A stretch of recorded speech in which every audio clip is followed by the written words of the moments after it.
All right. Hello, my friends. Sherry Gabriel here. I have a very special guest today. He comes to us all the way from the UK. He has a brilliant mind, and you will understand how that comes to life and what that is when he starts talking and telling us his story. His name is Jonathan Macdonald, and we haven't met personally, physically, I should say, but we have been collaborating and working together on a few projects in the last 2 years. So he's one of my best friends, dear friends, and all because of the pandemic that got us together through this wonder of technology and Zoom. And, I'm a master networker and I love to meet people. And Jonathan has been an incredible, incredible person that I got to meet and build a relationship with, where we're both allowing each other and giving each other the stage to grow and to express ourselves. And this is what I love so much about Jonathan, because he's so expressive. So Jonathan, the CEO of Potency.World, I am going to give you the stage now, because I want to start by you telling us a little bit about yourself, because many of my listeners don't know you, and I really want them to get a good full picture of who you are, what you do, what you're passionate about. So welcome, Jonathan. Blimey, Shiri. So, hi there from the land of tea and crumpets. That's a pretty big build up now. I feel everything after this point is going to be deflation, but there you go. Who am I? I'm Jonathan. I'm 51 years old. I'm mixed race, adopted into a white British family. I am a high school dropout.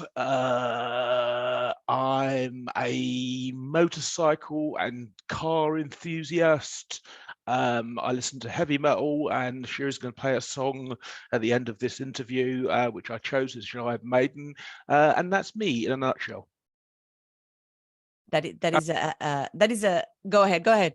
I was just going to say, and mad, and but I think that goes without saying.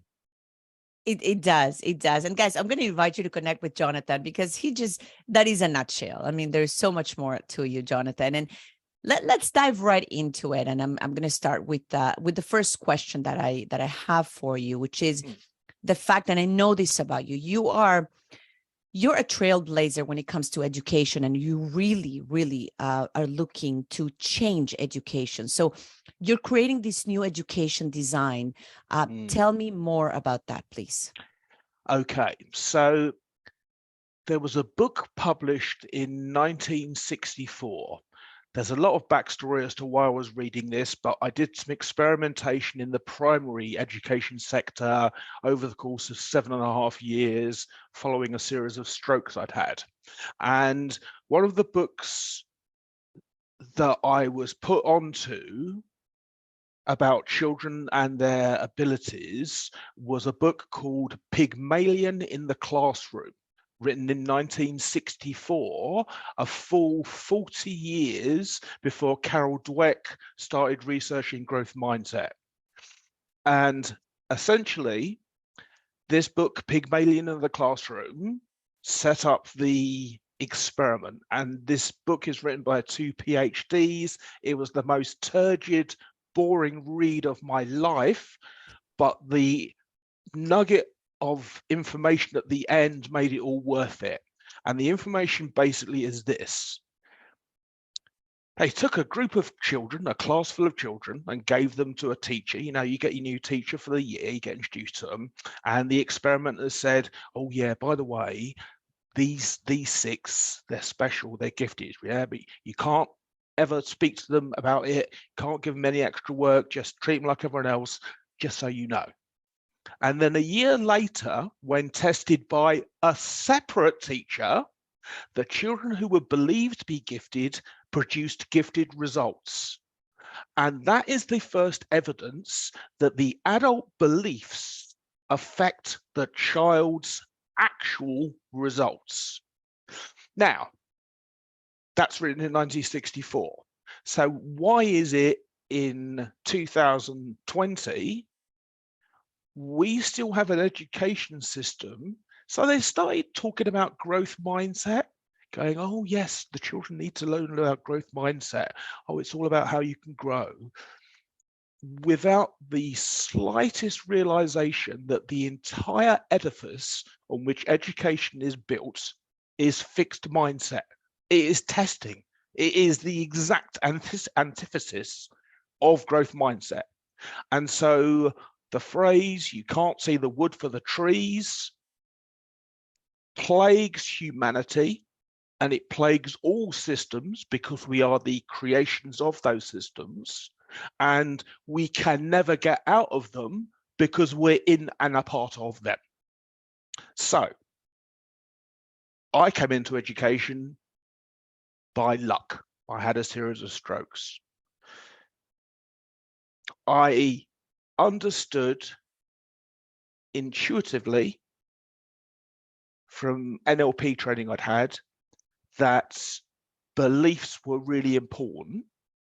And I have an extra advantage in that my dyslexic brain plays around with interpretations, representations, which are they're not about what you see per se, but they're about all the different ways of slicing and dicing and representing the information. And the one thing I noticed really strongly is children, when they're happy and laughing and running and playing around the playground, they glow. They glow. But actual light to me, and then the adults would shout at them or whistle or blow the bell or sit down, stop playing, and they go. I'm like, I know nothing about education, but why do you turn all the lights out? But that's a perceptual creation of mine. So the reason for a new design is that, and it's so funny, the film Everything Everywhere All at Once that won the Oscars. Yeah. All the Oscars. So, yeah. So I've been working on this for the last really 15 years. And it's all about everything, everywhere, all at once. So the education design, if you speak to most adults and you say, do you remember what you learned in high school? They'll go, no, I crammed for it the night before, passed the tests, forgot it. Useless. So currently education takes 7 years of a young person's life and squanders it on remembering and repeating back in an ever closer circle and an echo chamber.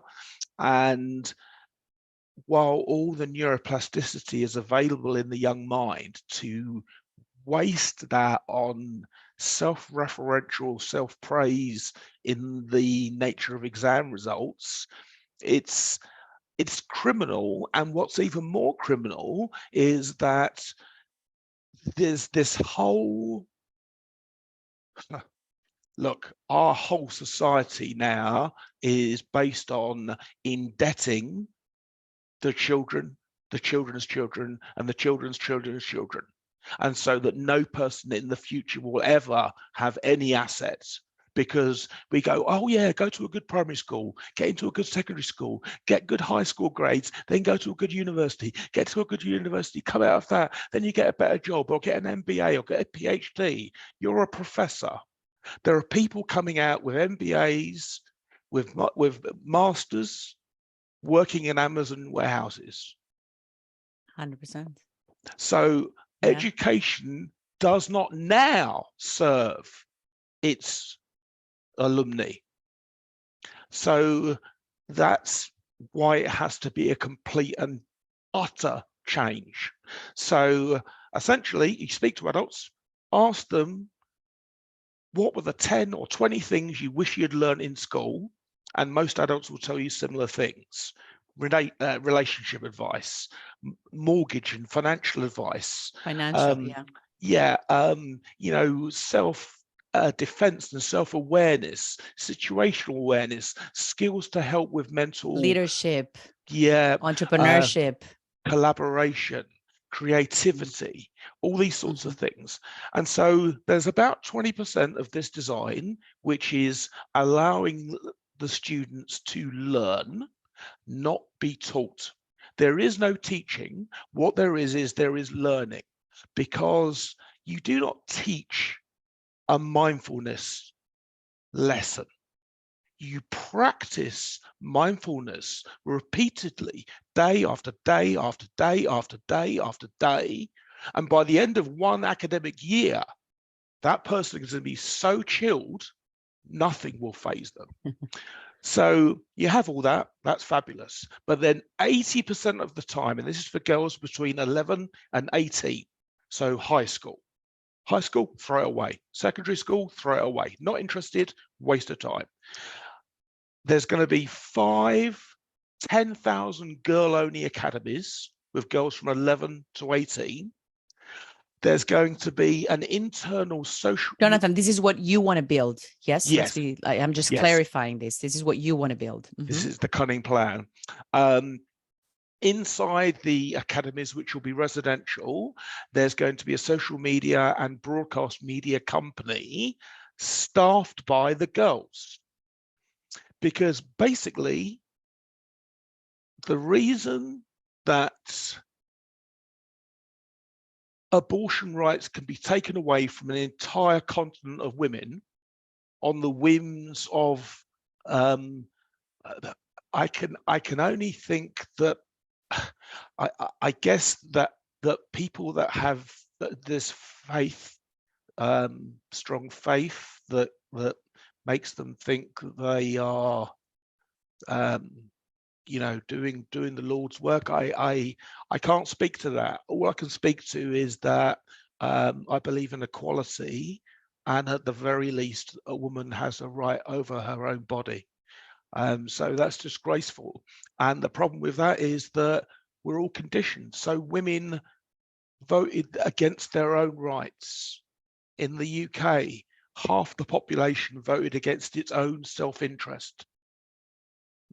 In America, same thing.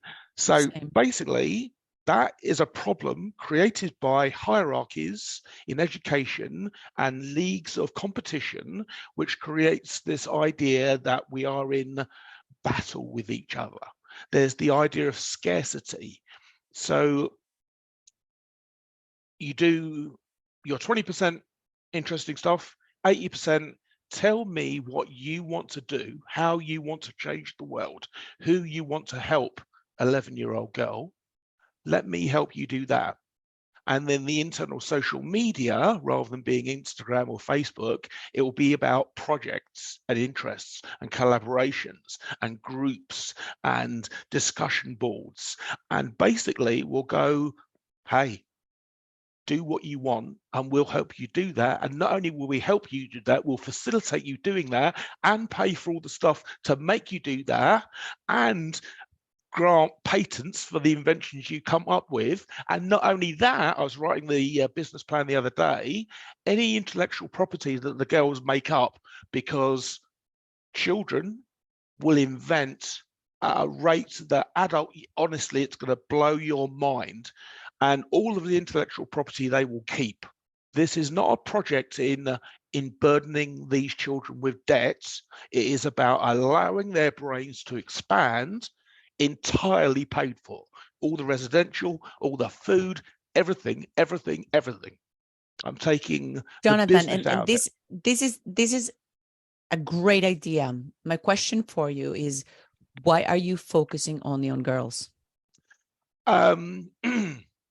Basically,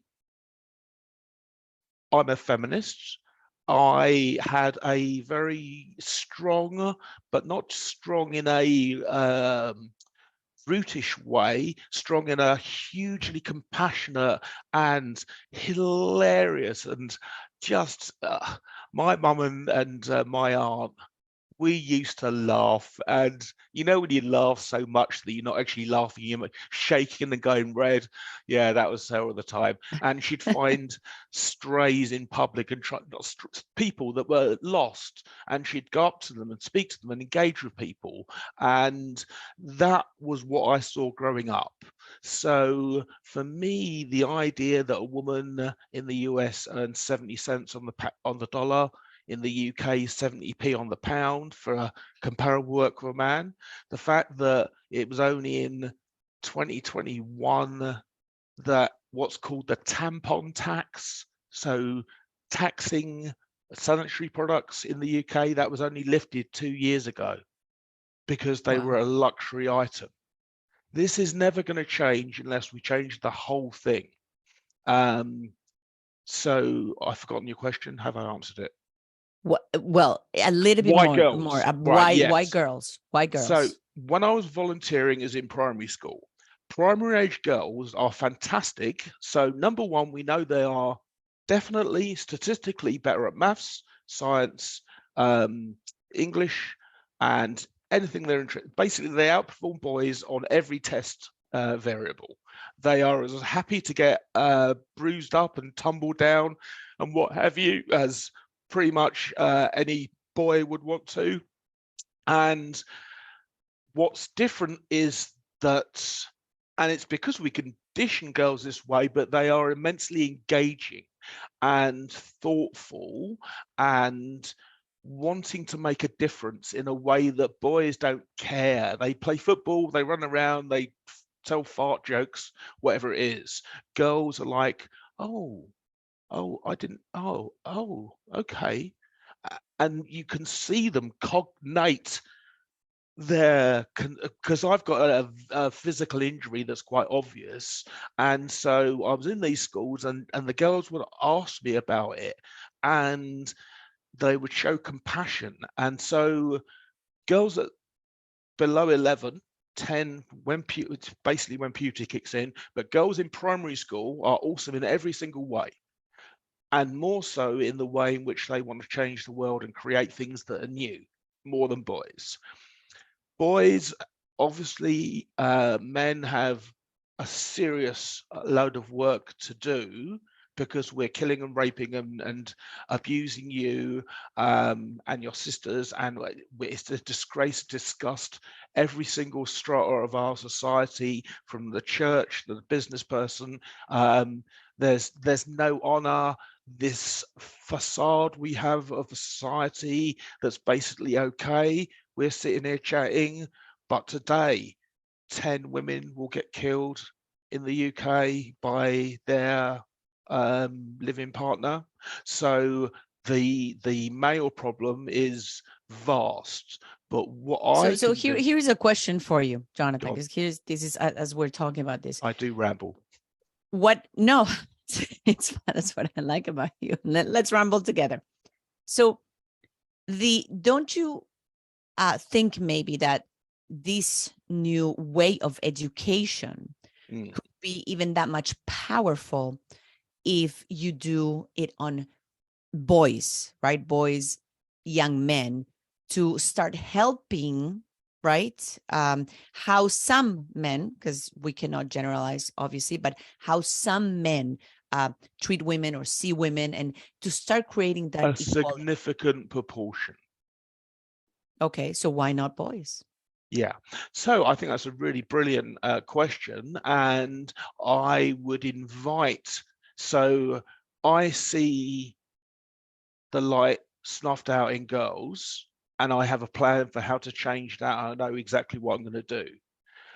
A mother, a woman will see something in the way she raised her son and be able to apply maybe this mindset to boys, because certainly boys are pitted against each other at a young age, and it does give us a lackadaisical attitude with the truth and consequences of our behaviors, and then we kill ourselves quite severely between about 45 and 50 as your testosterone level drops. Yeah. So there's a lot to be said for boys, but here's why I'm starting with girls. Basically, except for rape, women are the creators of life. So girls, young ladies today that go out are measuring themselves against a tiny, tiny, tiny, tiny, tiny, really concentrated stream of vitriol, Botox lips, teenagers having Botox in their foreheads, false eyelashes. I mean, you know, false lashes are the end of the world, but boob enlargements, fake backsides, this, that, the other, caked in makeup so that they literally can't see their skin. They're just they're a mannequin. And it's because they feel this is the only way they'll be accepted, because that is the message coming through from reality TV to social media to everything you want to, and in between. So a woman outside in this world has very little chance of ever seeing herself represented fairly with the dream she had when she was 10. Almost no chance of seeing that. So only by taking these 500,000 girls over 10 years and exposing them, which will create a different, and when I say different, I mean vastly better cognitive functionality of the brain. They will be every day practiced in all these things I talked about, every day doing collaborations, creating, trying and failing, picking themselves up, being run through self-defense training, all this sort of stuff. And they will come out at 18 better than, and I know you're high up in the academic world. I don't mean this to it's not a slight on you at all, but even PhD level barely pushes the circle, the little nudge. There's a picture of a circle with a little nudge out, and they go, "Oh, that's PhD level. Everything in the circle is education." And yeah, so these girls will be able to go straight into, and this is the reason why a company needs to invest straight into leadership roles within a company. And by virtue of the fact that they are different, they will require that the men that they choose to procreate with are different too, because they won't accept the things that the girls we continually beat down and abuse. And oh God, it's just horrifying. Yeah. So, and that's how you create a evolutionary advantage to the behavior. And we'll get onto the business transformation bit in a second. But because this is linked to business transformation, it shunts everything along in one massive thing and therefore moves the needle. And because of that, it eliminates the need to justify girls' education in the way that it's, oh, well, you only need to learn this if you're going to be a housewife or a mother or what have you.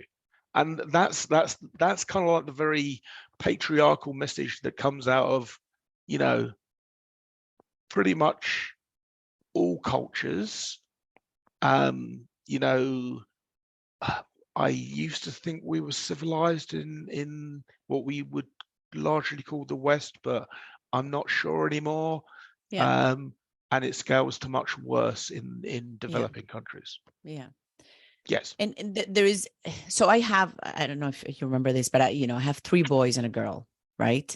And I remember when my third boy was born, and I was, and I've told him this, it's not a secret, but I said, I was a little bit sad that he wasn't a girl. You want a girl, right? As a mom, as a woman, it's like, I had a girl. 3 boys, and I remember driving with my husband, and I said to him, I was kind of sad. I said, I would have loved a girl so I can instill in her all the values that I have as a woman, right? And to be able to change the world, because the world needs change still. Let's not kid ourselves, right? Mm. And my husband very wisely said to me, he said, well, maybe you will have a better impact on this world if you instill those values in your boys, right? Mm. Very wise. And that, and absolutely, and I got my girl after, and the values, because it's true. And this is why I asked you that question about the boys, right? Mm. Taking this same idea, and it's fantastic what you're doing and giving this to the girls.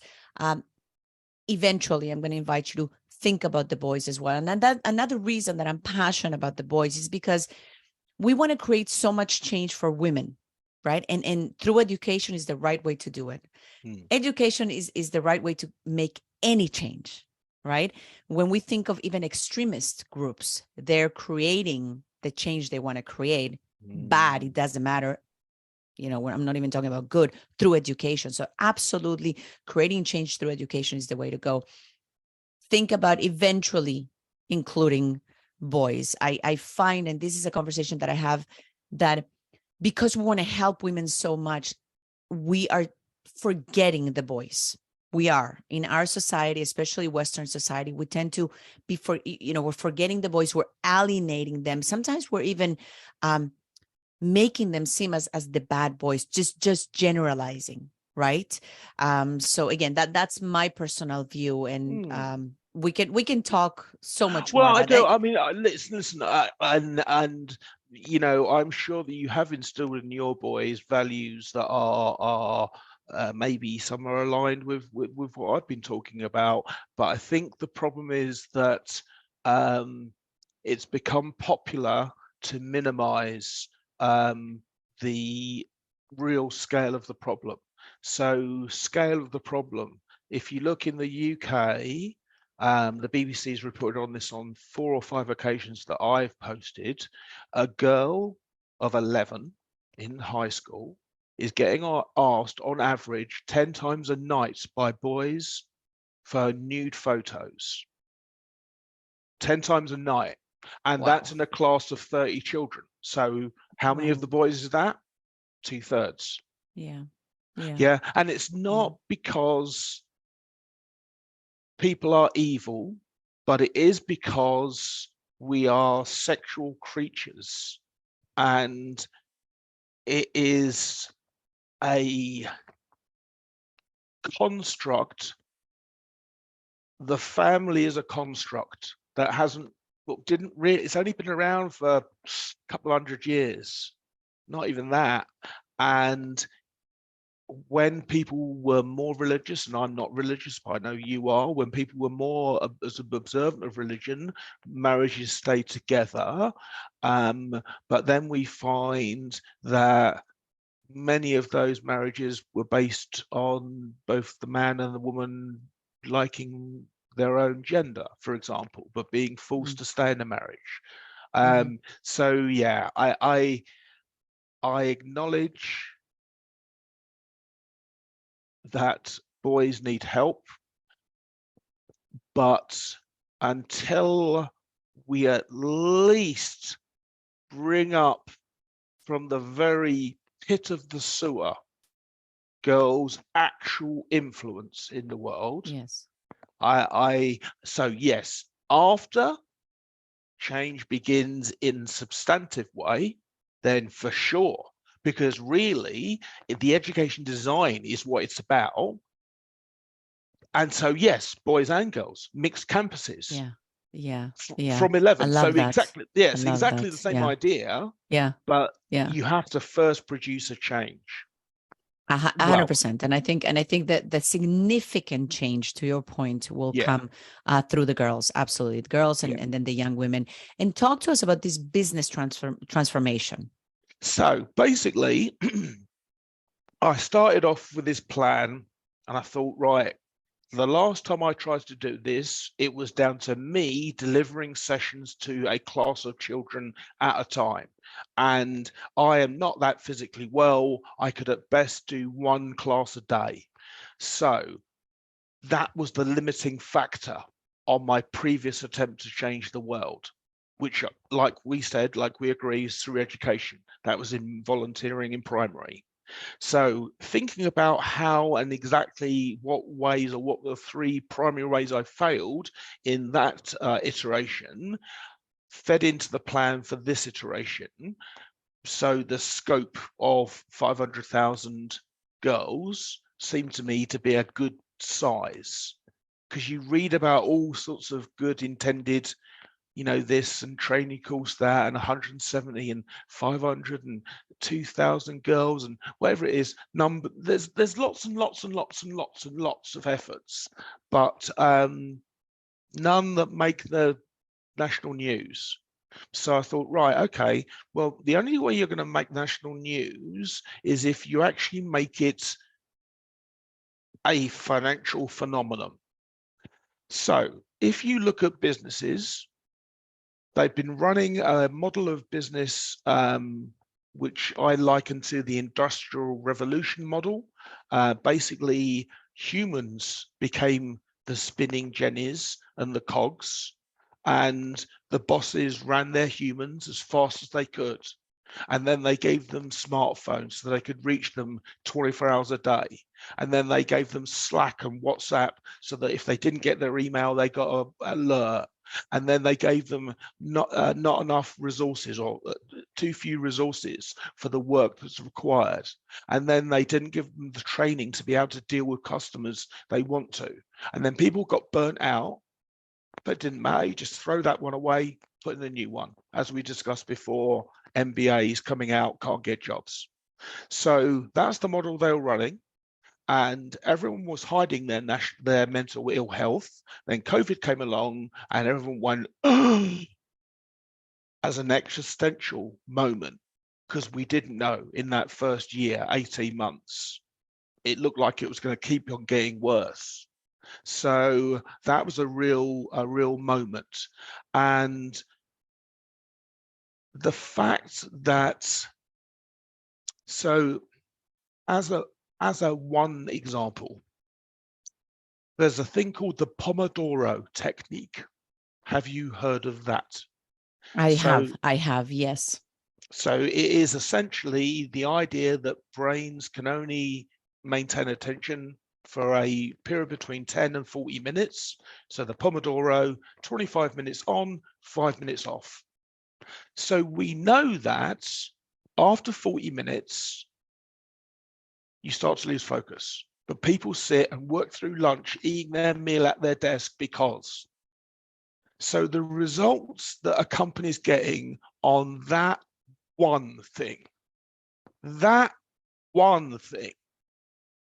are pitiful in comparison to what I could get any company. I could walk into any company in any sphere and immediately triple their profits and their revenues.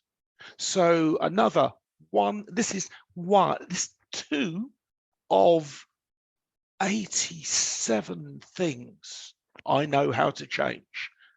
The second thing. So, when you feel thirsty in your mouth, by that point, you're usually about 2% dehydrated. A 2% dehydration corresponds to a 20% deficit in cognition. So short-term memory, long-term memory, processing speed, problem-solving abilities. So you can get smart rings, which are linked to smart bottles that monitor your signs and prompt you to drink water. So a company that really wants to change the results they get massively doesn't do piecemeal bits and bobs or get a facilitator or a trainer in.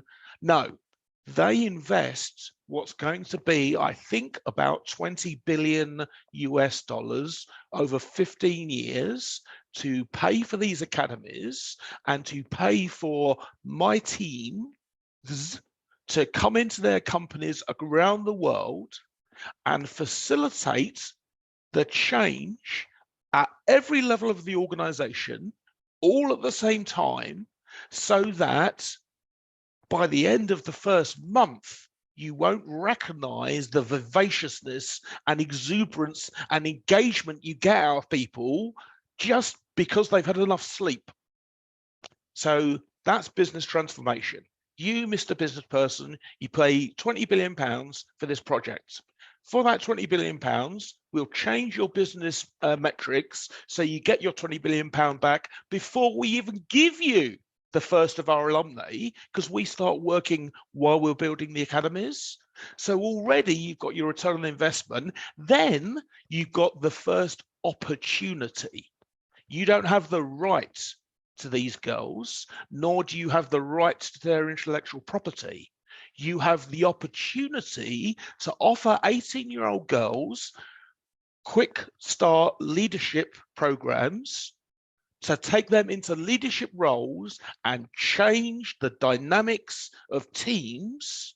So another one thing, Harvard Business Review, mixed teams produce 40% more revenue or analogous result. Just mixed teams. It's so easy. I find it offensive that no one else has done it. Amazing. So you've thought through the, not just the education part of it, but education leading into the corporate world, in this case, for these women, young women, to change and to transform, right, this business, this corporation, and make them even more profitable than they ever thought, because of what they bring, the intellectual property that is theirs, that they bring with them to come in as young leaders and transform into executives and leaders within that company. Absolutely. And, you know, the company will have the opportunity to put their promotional materials in the materials that Potency.World Broadcasting show. So, you know, they'll feature this division and that division and come and work for us and blah, blah, blah, blah. They'll have that opportunity to communicate, but the girls will understand the advantage they've been given in the world and are likely to, whatever field they go into, be it the media, politics, medicine, construction, whatever it is, they're likely to have that company that's been their companion for 7 years of their lives. They're likely to think quite highly of them and will, and I'm not saying this is what you would invest for, but they would lobby for you by virtue of their belief in your company and what you've done for them. And that's another thing that, see, this is, it's just such a broken system. So you've got these lobbyists spending billions of dollars and all these funds from secret brothers and this and it's horrific and bipartisan, just totally sullen. Whereas if you look at Warren Buffett, so Warren Buffett took the view and has taken the view throughout his life, he's interested in the long-term success of the companies he invests in. He's not interested in trading or making a profit. He takes the long-term view. Everyone takes the short-term view, and it is to our detriment as we can see the world collapsing in on itself. So, yeah. Can't remember what do you think, and this is going to be my last question for you. Okay. I think. Yeah, I think you should. What do you think is going to be, or is the biggest hurdle, especially to, as you take these young women and transition them into the workplace, into these corporations? What is going to be the biggest hurdle that you foresee to make this happen? So the biggest hurdle that would otherwise exist, but for my cunning plan, would be that the misogyny and sexism and physical assault and sexual harassment at work and all sorts of other things that women face. And, you know, I'm 51. When I was first in the office space in the 80s, late 80s, 89, yeah, 89, 90, smacking a girl on her backside at the office was everyday behavior. now I find it abhorrent now, but that's the culture that was. So the hurdle would have been that the companies would have remained as they had been. So we'd have this transformation going on, but there'd still be the same structures and hierarchies and power in place. So what you need to do with human brains, I nearly said humans, but I'm one of you. What you need to do with human brains Are you? is I don't you, know. I'm not sure. Are you? You need to change what they perceive on a continual basis, day after day after day after day after day after day, until it becomes the confirmed bias. It becomes the new norm. So what I'm doing while I'm building this idea is connecting with thousands and thousands of women yoga teachers, meditators, personal trainers, nutritionists, coaches, facilitators, blah, blah, blah, blah, because every single one of the agents conducting this business transformation will be a woman, so that men associate their improved working environment with female leadership. Come on. Yeah. And Love that's it. Love yeah, it. so that would be going on. And so the trouble Okay. is that the only problem I have is I am so mad, and it's such a I think it's slightly offensive. I'm also have paid myself, or will be paying myself, a large but not huge salary, and I've never done it before, and I've never run an education department before, and so I'll probably get laughed out of 99 out of 100 rooms. I've got no children. I haven't got a business. I've got no skin in the game. I'm doing this for the species as my gift to it. Right. And you know, the trick is to be successful is to surround with people that are experts in what you're doing, right? Yes. You might not have all the experience and expertise. You have the idea, you have that vision, and you're so passionate about it. Now it's finding the right people with the right expertise and the money, obviously, to make this happen. Yeah. And like I said, you're there already. I mean, the way you talk about this, Jonathan, is as if it was already happening, which is great, right? I mean, Napoleon Hill, just, you know, Yeah. he's the man talking about this, right, all the time. So, and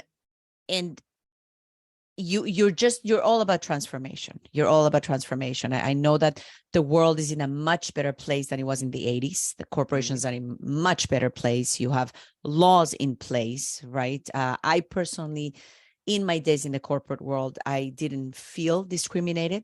I really didn't. Thank God. Yes, it still exists. There's still a lot of room for transformation and for helping young girls. Definitely the whole perception of how they see themselves, and that image, that self-image, physically, psychologically, that's still around. It's been around for years. That has not changed. The media has not changed it. As much as they try to, and these big companies, it's absolutely still there because we see it. Social media just, if we were moving forward a little bit, I think social media just brought us, 50 years backwards. And hey, we just saw that law pass, and we're not going to get into that in the US, right? They brought us back 50 years. Not going to get into politics. Obviously, we're not going to talk about that. We're You not going to alluded talk to about that. it. It's going to be it'll be another 50 years before it changes. You know what? I hope not. I really hope not. And history is crazy how it happens. I mean, we don't learn as human beings from history, right? Nope. In any case, I obviously I want to help you, and I want to give you the stage now to tell everybody, Jonathan, where they can reach you. So give us your coordinates. If people want to get in touch with you, learn more about what you're trying to do, help you out, where can they reach you? What's the best way? That'd be fantastic. Anyone that's interested in my mad babblings can go to the website Potency.World.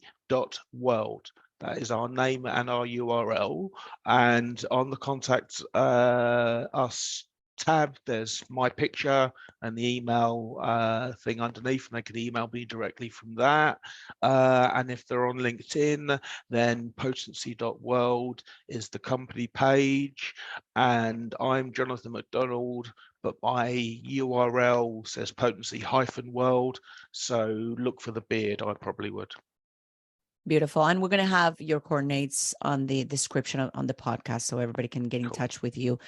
Jonathan, thank you so much. I think the world needs more mad men like you.